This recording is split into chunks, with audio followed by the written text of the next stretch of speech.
The house was silent, save for the ticking of the old wall clock and the soft rustle of papers on the kitchen counter. Jack Mason moved like a ghost through the rooms of his own home, half present, half drifting. At 43, he was still strong in the shoulders, still capable in the hands, but there was a hollowness behind his eyes that no one in Greyridge had dared to ask about in years. Not since the funeral. Not since the morning he buried Elena. The grief hadn't come all at once, not like they show in the movies. It had seeped in slowly, like black ink spreading through clean water, tainting every corner of his life. He remembered the way Elena used to sing while folding laundry, humming some half-forgotten tune as their daughter Emma giggled in the background. Now, the silence was so loud it roared. Jack's days followed a rigid rhythm, one not chosen but survived. Wake up. Make breakfast. Get Emma to school. Work. Dinner. Homework. Bed. Repeat. The routine had become his armor, his way of not unraveling. He never asked for more. He couldn't afford to. Not emotionally, not spiritually. The cost of hoping again felt too high. It was early December, and winter had come hard. The kind of cold that wrapped itself around your spine and stayed there. Jack had just finished folding a load of laundry. Elena's old flannel shirt had surfaced, as if fate had a cruel sense of humor, and was about to brew tea when he heard Emma's voice from the other room. "Dad, do you think people can forget someone they loved if they're quiet long enough?" The question hung in the air like frost. He turned to see her, 10 years old, legs swinging from the high kitchen stool, a pencil tucked behind one ear, and her science book open unread. Her eyes, Elena's eyes, searched his face. "No," Jack said finally, his voice steady, but heavy. "They just remember quieter." Emma didn't say anything else. She just nodded, as if she'd felt it, too, that strange, aching quiet that filled their home every night. Jack sat across from her and watched her scribble something onto a worksheet. She was trying so hard to be normal, to be okay. It broke him more than any of his own pain ever could. He looked around the house. The walls were still painted the pale sage color Elena loved. Her books were still on the shelf. Her coffee mug, the one with the little painted bluebird, still sat on the windowsill above the sink. Every corner of the place was haunted, not by something terrifying, but by the absence of someone irreplaceable. Sometimes, at night, Jack would catch himself reaching across the bed, expecting the warmth of her back or the rustle of her breathing. And sometimes, in the moments before waking, he'd hear her laughter and feel the weight of her head on his shoulder, only for it to vanish in that cruel instant of clarity. He didn't talk to anyone about it anymore. The town meant well, but their sympathy had long since turned into avoidance. People nodded at him on the street, but didn't stop to chat. They knew better. Or maybe they didn't know what to say. Grief made people uncomfortable, especially when it lingered this long. But for Jack, it wasn't that he couldn't move on. It was that he didn't want to. Moving on felt like leaving Elena behind in a deeper, more permanent way. And as long as he remembered, her laugh, her scent, the way she used to tap his chest twice when saying, "I love you," then she wasn't completely gone. Still, something inside him was changing. Not by will, but by the slow erosion of time. Emma was growing, and he could see in her eyes that she needed more than what he was giving. She needed a father, not a shadow. But Jack didn't know how to be that without faking it. And he'd sworn, after Elena's last breath, never to fake anything again. That night, as snow began to fall gently over Greyridge, Jack sat by the window, watching the flakes swirl under the streetlight. Emma was asleep, her room dimly lit by the soft glow of a nightlight shaped like a moon. Jack held the bluebird mug in his hands, cold now, the tea untouched. He closed his eyes and whispered into the stillness, not really expecting an answer. "Tell me how to keep going, Elle." Outside, the wind picked up, howling low and lonely against the siding of the house. He didn't hear a reply, but he felt something stir. A breath. A pause. A space just wide enough for something new to enter. Not hope, not yet, but the softest whisper of change. A tremble on the edge of possibility. And then, somewhere deep in the night, someone knocked on the door. The knock was not loud, just a soft, uneven rapping, almost uncertain, like someone debating whether they deserve to be heard. Jack Mason froze. The kind of silence that follows a name spoken too softly to echo filled the house. He glanced at the clock, 11:17 p.m. No one knocked that late in Greyridge unless it was bad news. His breath slowed, shallow in his chest, as he set down the cold mug and stood. Another knock. This time firmer, though still not forceful. Jack crossed the living room with practiced quiet, his bare feet silent on the old wood floor. A strange feeling twisted in his gut, half dread, half something he couldn't yet name. When he opened the door, the cold rushed in first, biting and immediate. Then came the figures. A woman, drenched, trembling, eyes wide but somehow still holding themselves together, and 4 children huddled close behind her. Their breath rose in puffs. Their shoes were soaked. The smallest one clung to the woman's coat like a raft. "I'm sorry," the woman said. Her voice was raw from cold or crying. Jack couldn't tell. "We didn't know where else to go." For a second, Jack couldn't move. His mind scrambled for context, for understanding, for reason. He didn't know her. At least, he didn't think he did.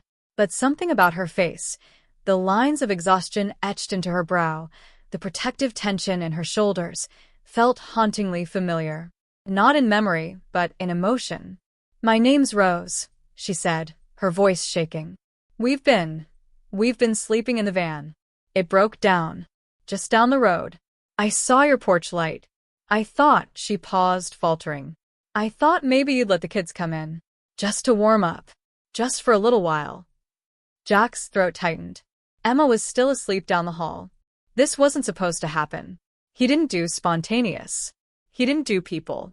But then he looked at the children, soaked through, shivering, eyes wide with a silent kind of hunger. Not just for warmth or food, but for safety.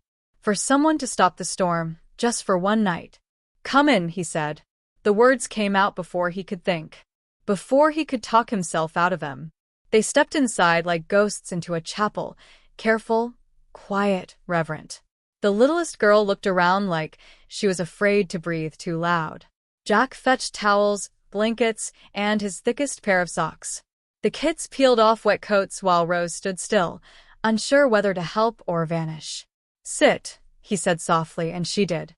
He turned on the heater and made hot chocolate, not from scratch, but with powdered mix he always kept in the cabinet for Emma. He didn't say much. Neither did they. But there was something about the silence that felt shared, not awkward. Like everyone in that room knew what it meant to carry too much alone. As the kids curled up on the couch, their cheeks flushing back to life, Jack noticed how Rose kept glancing toward them, counting without counting, her hand twitching slightly with every small sound. It was the hand of a woman used to reaching out, used to intercepting danger, soothing fear, catching what no one else saw falling. He offered her a mug, and she took it with both hands like it might vanish if she wasn't careful. "Thank you," she whispered. "You didn't have to." "I know," Jack interrupted gently. "But you're here. And it's cold." That was all either of them said for a long time. When the children fell asleep, curled in a pile of borrowed blankets like a litter of kittens, Rose finally looked at him directly. The firelight danced in her tired eyes. "I lost my husband 6 months ago," she said quietly. "Construction accident. He was on a roof. They said the wind came out of nowhere. After the funeral, his parents took us in. I thought it would work. I really did. But 4 kids is a lot. And grief doesn't always bring people closer. Sometimes it just sharpens what was already broken." She paused, then added, "They asked us to leave a week before Thanksgiving." Jack didn't speak. He knew better than to fill that kind of silence. "I've been trying to keep it together," she said. "For them. They think I'm strong. But I'm not. I just haven't had the space to fall apart." Jack looked at the sleeping children, then back to her. He didn't have an answer. He didn't even have a plan. All he had was a house too quiet and a heart that had forgotten what it meant to beat for someone outside its own pain. "You can stay tonight," he said. "We'll figure the rest out in the morning." Rose blinked, like she wasn't sure she'd heard right. Then she nodded. That night, Jack laid out sleeping bags on the living room floor. Emma shared her bed with the oldest girl. The house, once a monument to silence and shadow, was suddenly full of soft snoring and the rustle of blankets. Jack sat awake by the window again, but this time, the quiet wasn't empty. It was filled with breath, with presence. He didn't know what tomorrow would bring, but something had shifted. A weight inside him had moved slightly, but enough to feel. And somewhere in that unfamiliar noise, Jack Mason realized, the dead still lived in memories, but the living needed a place to land. A light in the dark. A door that opened, even if it was just for one night. The morning after the knock was like waking in a house that had inhaled. Jack Mason rose early, not because he meant to, but because the silence he'd known for 2 years had been replaced by something else entirely, a low murmur of shifting blankets, hushed voices, the occasional creak of an unfamiliar foot on familiar floors. He padded to the kitchen and found a child already there, perched on a stool like he belonged. The boy, maybe 6 or 7, watched him without a word, as if waiting for some ritual to begin. Jack hesitated, then reached for a pan. "Pancakes," he said. "Hope you like them messy." The boy grinned, and something inside Jack broke open just a little. By the time the sun fully climbed over Grayridge's pine-stitched hills, the house was awake with life. Emma led the younger children in a game involving couch cushions, cardboard swords, and rules that shifted every 3 minutes. Rose moved through the kitchen with sleeves rolled up and a quiet determination that told Jack she wasn't one to sit still when work needed doing. There was something in the way she stirred, wiped, organized, a muscle memory of making chaos feel like home. They ate leftovers for lunch, not reheated with ceremony, just spread across the table in mismatched plates. Roasted chicken from 2 nights ago, half a container of mashed potatoes, some hastily chopped apples. Jack watched as the kids ate like it was a feast. No one complained. No one picked. There were seconds. Laughter. Spilled juice. For the first time in months, the house felt less like a museum and more like a place where life was allowed to unfold, untidy and loud. Afterward, Rose started to gather dishes, but Jack stopped her with a look. "You're not a guest," he said. "But you're not on duty either. Sit." She blinked at him, unsure how to receive that kindness, not as charity, but as an equal offering. "I haven't seen Emma smile like this in a long time," he added, softer. "I haven't seen me smile like this in longer," she replied. The room fell quiet then, not heavy, not uncomfortable, just the kind of quiet that exists when 2 people realize they've both been hungry for something they didn't have words for. That afternoon, Rose braided one of the girls' hair on the porch, while Jack fixed a squeaky door hinge that had irritated him for months, but never mattered enough to deal with. It mattered now, somehow. And then the little miracle happened. It was just a drawing. A piece of printer paper left on the coffee table, crayon scrawled with crooked hearts and stick figures. 5 kids, 1 big man with a beard and a smiling woman. "Our new house," it read in shaky letters. "Mr. Jack and Ms. Rose." He stood looking at it for a long time, as if the paper might dissolve if he blinked. It wasn't a declaration, wasn't a promise. Just a child's wish made real in wax colors and hope.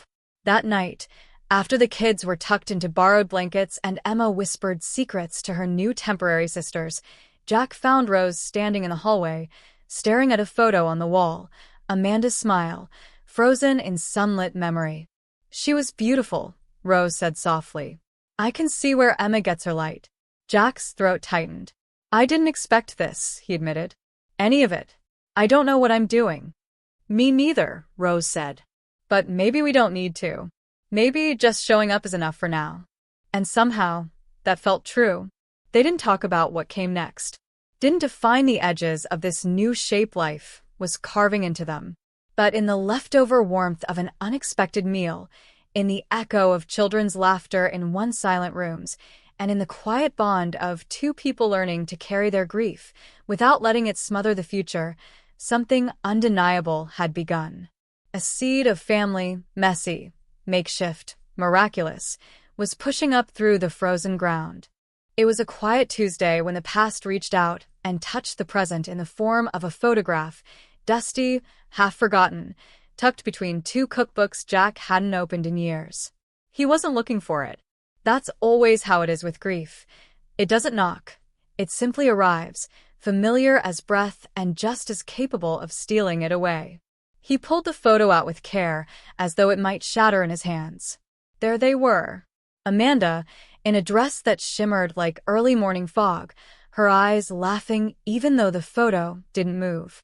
Jack, younger by a decade and still pretending he wasn't afraid of love. The way he was looking at her, like she was the only thing in the room that mattered. He didn't cry. Not right away.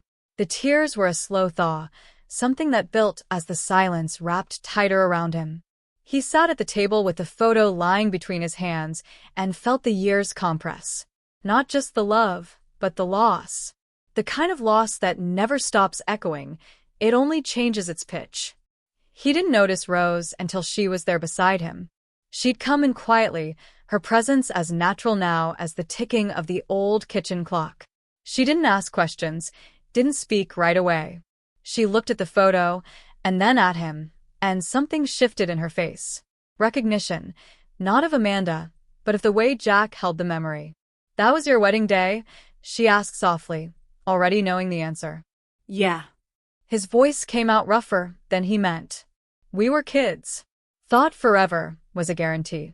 Rose eased into the chair across from him, her elbows resting gently on the table. "You loved her," she said, not as a question, but a fact. A truth she honored simply by naming it. "I still do," Jack whispered. "It doesn't go away, even when you try to box it up." She nodded. "You shouldn't have to." They sat there for a long while, two people bound by different griefs, speaking in the quiet language of shared ache. Jack traced the corner of the photo with his thumb. "I've been afraid," he admitted, "that letting you all in meant letting her go. That if this house was full again, it'd erase her somehow."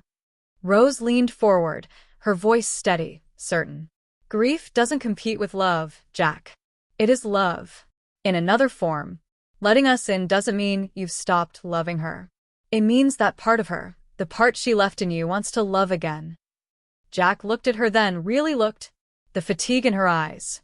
The tenderness she gave so freely, even when she had nothing left. The way she spoke not with pity, but with understanding carved from her own broken places. "Do you still talk to him?" he asked. "Every day," Rose said. "Not with words. But he's there. When I fix the kids' lunches the way he used to. When I curse at the broken van like he did. In the way I still leave his pillow on the bed, even if I sleep on the couch." There was nothing romantic in her voice. Just reverence. And Jack realized something else, something that startled him. He wasn't alone in loving someone who was gone. Later that night, when the kids were asleep and the air held that gentle stillness that only exists in houses full of resting bodies, Jack found the frame. It had been empty for years, sitting on the mantel like a wound. He cleaned the glass, carefully slid the wedding photo inside, and set it upright once more. Not as a monument to what was lost, but as a reminder of what had shaped him. When Rose passed through the living room and saw it, she paused. She didn't speak. Just met his eyes with a look that held gratitude and grace. That night, Jack didn't stay up by the window. He sat on the floor, leaning against the couch, listening to the quiet rhythm of 5 heartbeats sleeping under his roof. He closed his eyes and felt Amanda's memory not as a shadow, but as a warmth that had finally found room to live beside something new. It wasn't about moving on. It never had been. It was about making space. For grief. For memory. For mercy. And maybe, just maybe, for something like hope. Spring came late to Graridge that year. The kind of late that makes you second-guess the thaw, when snow still lingered in shadows and the trees hesitated to bloom. Inside Jack's home, warmth had found its way in, through cereal-sweet mornings and the laughter of children who had begun to claim the rooms as theirs. But life, ever unpredictable, was already preparing its next test. It started with a letter. A plain envelope, too thin to be anything good. Jack opened it on the porch while Rose and the kids played hopscotch on the cracked driveway. The words were blunt, downsizing, Effective immediately, severance minimal. The warehouse job he'd held for 12 years gone. His first instinct was silence. He tucked the letter into his back pocket, plastered a smile when Emma asked what was wrong, and waved off Rose's glance with a "just bills" and a shrug. But the weight of it settled fast, on his shoulders, in the heaviness of his breath, in the way he lingered too long over the price tags at the grocery store. He woke earlier now, before even the birds. Not to make pancakes, but to scour local classifieds for work, any work. The world felt thinner, the floor beneath him just a little less solid. He avoided looking Rose in the eye, not out of shame, but because he knew she'd see it. And she did. She didn't confront him with questions. She waited. Until one night, long after the kids had gone to bed, she found him staring at the cracked tile in the kitchen, palms pressed against the counter, like the house might buckle without him. "Jack," she said gently, "what is it you're trying to carry alone?" He turned to her slowly, and for a moment, he looked like a man mid-collapse. "I lost the job," he confessed. 2 weeks ago. I've been trying to fix it, to patch it up before it got to you. I didn't want this to fall on you, too." Rose stepped forward. "You let us in, Jack. You made room for us when you didn't have to. Don't you see? You don't have to hold this alone anymore." He nodded, the motion almost imperceptible, and then she did something he didn't expect. She smiled, not pitying, not triumphant, just calm and real. "Then let me help," she said. The next morning, she was up at dawn, tying her hair back with a bandana and digging out a dusty resume. She walked into the little bakery 2 blocks down and came back with flour on her cheek and a part-time job in her pocket. Jack found odd jobs, mending fences, fixing leaky sinks, painting sheds, and each day came home sore, but a little more steady. The kids, sensing the shift, found their own ways to shoulder the weight. Emma sold handmade bookmarks at the weekend market. Noah dragged a plastic wagon door to door, offering painted rocks with names like Good Luck Stone and Happy Pebble. It wasn't about money, it was about showing up. For one another. There were hard nights. Nights when they had oatmeal for dinner, and Jack laid awake wondering if he'd made a mistake opening that door in December. But then someone would laugh in the dark, a sleepy, bubbling giggle from the bunk beds, and the doubt would crack just enough to let something brighter through. They made a game out of scarcity. Who could invent the best meal with the strangest pantry combo? Who could wear the same jeans the most days in a row without being noticed? Who could make Rose laugh after a 12-hour shift on her feet? The prize was always the same: a hug, a warm blanket, a place to belong. Through it all, Jack discovered a different kind of strength, not the solitary kind he'd known when he buried Amanda, not the silent endurance of grief. This was collective, communal, a strength made of gentle touches and whispered encouragement and shared effort. It was Rose's hands in his, dish soap clinging to their skin. It was Emma's scribbled grocery lists. It was the way Noah would crawl onto his lap without asking, just needing to be held. They didn't define what they were. Family? Maybe. Something more? Something sacred? It didn't need naming. It only needed nurturing. And Jack, tired, reborn, endlessly unsure, began to believe that maybe, just maybe, the storm that had uprooted their lives had done so not to destroy, but to clear space for something fiercer, truer, homegrown. And so they weathered it. Together. Autumn came slowly to Graridge that year, as if the world itself wanted to savor the light a little longer. The trees blazed with gold and rust, their leaves falling like quiet reminders of things once held and now released. In Jack's house, once his and Amanda's, then hollow and still, now humming with the pulse of 9 hearts, there was warmth not just from the wood stove, but from something unnameable that had taken root and begun to bloom. It had been nearly a year since that December night, since the knock, since 5 soaked strangers became part of his story, since grief, once a silent lodger in every room, had learned to make space for laughter, for noise, for the chaos of cereal spills and mismatched socks. And now, as the days shortened and the shadows stretched longer across the floor, Jack found himself preparing for a quiet anniversary, though not the one anyone else would think of. He didn't mark Amanda's passing with the same ritual anymore. That grief had grown softer at the edges, folded gently into the rhythm of daily life. No, the day that stirred his heart now was not the one marked by death, but the one where something began. The night he opened the door, and the storm came in wearing the face of a woman who hadn't known where else to go. Jack had planned nothing grand. Just pancakes. The kind with chocolate chips and strawberries that Noah insisted on helping stir. Lily and Emma took charge of the decorations, paper chains made from old homework assignments and grocery lists, now strung across the ceiling like tinsel. The living room smelled like vanilla and wood smoke. It felt like something sacred. They didn't call it an anniversary. There was no name for it. Just a day they woke up a little earlier, smiled a little wider. A day where the memory of what was became part of what now is, not in mourning, but in gratitude. Mid-morning, Rose came in from the porch with a mug of tea and cheeks pink from the cold. She paused in the doorway, her eyes scanning the room, the paper chains, the children huddled around a game on the floor, Jack at the stove humming off-key. She didn't say anything at first, just smiled, her whole face softening. "It's warm in here," she said simply. Jack turned, meeting her gaze. "That's your fault." "No," she said. "It's ours." There it was again, that sense of belonging that didn't need permission or definition. It just was. And in that moment, Jack realized something he hadn't dared speak aloud. He wasn't waiting anymore. Not for healing. Not for a sign. Not for the pain to pass. It had passed in the way mountains do, not by disappearing, but by becoming part of the landscape you learn to live in. Later that night, after the pancakes were gone and the kids had scattered to books and beds and corners of imagination, Jack stepped outside. The sky was a deep navy, stars scattered like salt. He stood on the porch, the same porch where nearly a year ago he'd stood as a man undone. And he breathed.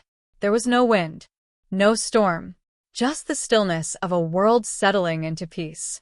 He thought of Amanda, not as a ghost, not even as a memory, but as part of the light that now lived inside him, the part that had taught him how to love gently, and the part that, somehow, had led him to this. Behind him, he heard the door open softly. Rose stepped out, wrapping a shawl around her shoulders. She didn't speak right away. She stood beside him, eyes on the sky. "You ever think about what would have happened if I hadn't knocked?" she asked quietly. Jack looked at her. "All the time." She nodded. "And I wouldn't have made it," he said. No hesitation. No doubt. "Not really. I would have existed. Gone through the motions. But this..." He gestured back toward the house. "This is life." Rose turned to face him then, and in the dim light, her eyes shimmered. Not with tears, but something steadier. A knowing. A peace that had cost them both everything they had, and given them back something better. "Thank you for opening the door," she said. "Thank you," he replied, "for not walking away."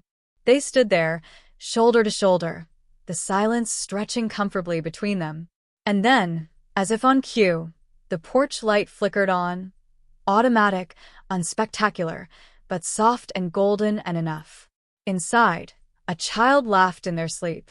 The sound was small, ordinary, perfect. And in that small house at the edge of a tired town, Jack understood something with quiet certainty. Home is not a place, or a person, or a moment. It's what you build when you choose, every single day, to stay, to show up, to love. That night, as the stars watched over them, Jack finally stepped back inside, not as a man burdened by memory, but as one who had become its keeper. The light followed him in, because now he knew this was where the light lived.